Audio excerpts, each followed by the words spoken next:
రైతు బంధు ఇవ్వవు, రైతు బీమా, రైతు రుణమాఫీ చేయవు. రైతులు అంటే మీకు అంత చిన్న చులకనా? ఏం చేస్తారు మీరు?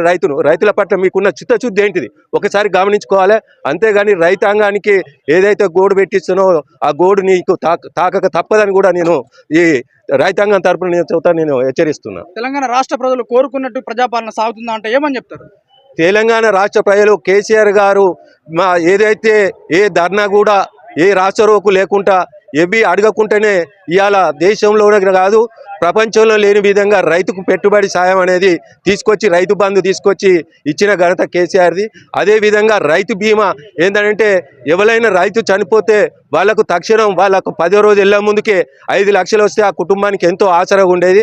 అటువంటి స్కీములు తీసుకొచ్చి ఇవాళ తెలంగాణను రైతాంగాన్ని ముందటికి తీసుకొచ్చిన ఘనత కేసీఆర్ గారిది. అయితే ఇవాళ దానికి రెట్టింపు చేస్తా అని చెప్పి వాళ్లకు మహిళలకు 2500 ఇస్తా అని చెప్పి